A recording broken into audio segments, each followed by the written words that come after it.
My name is Shiv Bhanot. I am a urologist and I work at King George Hospital in East London. Prostate cancer can be divided into different stages. It can be within the prostate, locally advanced, or it may be cancer which has spread to far off places.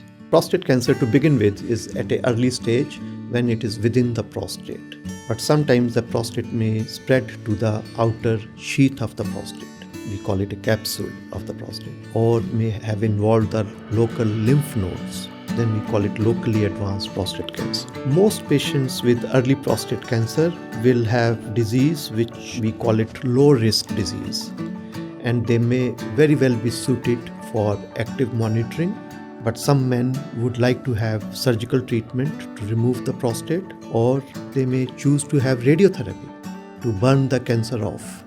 There are many factors which are important in deciding which treatment is the optimum treatment for a man with localized prostate cancer. It is in fact a patient choice, and we as urologists and specialist oncologists advise patients of various pros and cons of each treatment. They looked at to see if there was blood in my urine, and they did a test to check that. So they did a dipstick, and the dipstick will tell you whether there was blood in there or not, and there was quite a substantial amount. He said, we do feel a slight irregularity with your prostate gland. You automatically know in your mind that this is going down a road you don't want it to go down. I was then given some options. They can do some surgery, or I can opt for chemotherapy and radiotherapy. If I went for the surgery, I still have to do the chemotherapy and radiotherapy. So I said, well, let's do the radiotherapy and chemotherapy and let's see how it works. I always knew what chemotherapy would do to me. It was the sense of how awful that was. I felt sick, physically sick, virtually every day. When I was having the chemo, I remember saying to myself, gosh, this is a really, really horrible experience. Various factors a patient has to consider are factors relating to the cancer and factors relating to the patient himself. It felt like you were living under some kind of a sentence because you couldn't do certain things. You couldn't go out, you couldn't go here, you couldn't go there.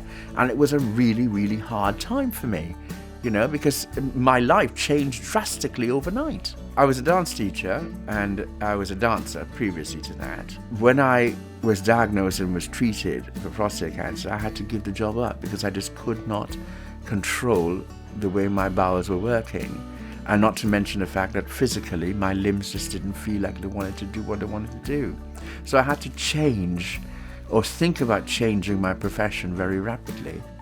There is a range of options for early prostate cancer, and several factors need to be considered before an optimum choice will be made. These factors are age of the patient, how fit you are, what is the grade of the cancer, what is the PSA value, if there are any urinary symptoms or not, and many other factors before you decide what is the correct option for you. The aim of active monitoring in early prostate cancer is just keep the prostate cancer under control. If there is any evidence during monitoring phase the cancer is growing, then we can change our strategy.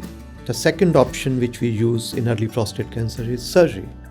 The aim of surgical treatment is to remove the prostate, the seminal vesicles, and the local lymph glands. The third treatment is radiation treatment or radiotherapy. This can be given in two different ways, either by going into a machine and radiation being given from outside, or radioactive seeds can be inserted into the prostate. The aim of radiotherapy is to burn the cancer within the prostate without actually removing it. After the treatment is finished, the PSA reading will be checked periodically and repeat MRI scans will be carried out, and at 1 year and 3 years after the initial diagnosis, a man will have to have a repeat set of biopsies.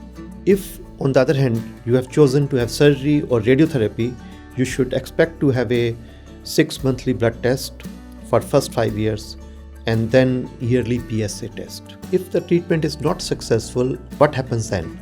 It will depend upon what was the first treatment. If someone had surgery before and their PSA reading has relapsed, many a times we just monitor this because it is a very slow growing process. Other times we may choose to give patients radiotherapy depending upon their original histological examination of the prostate. Men with early prostate cancer have a 95% survival at 5 years.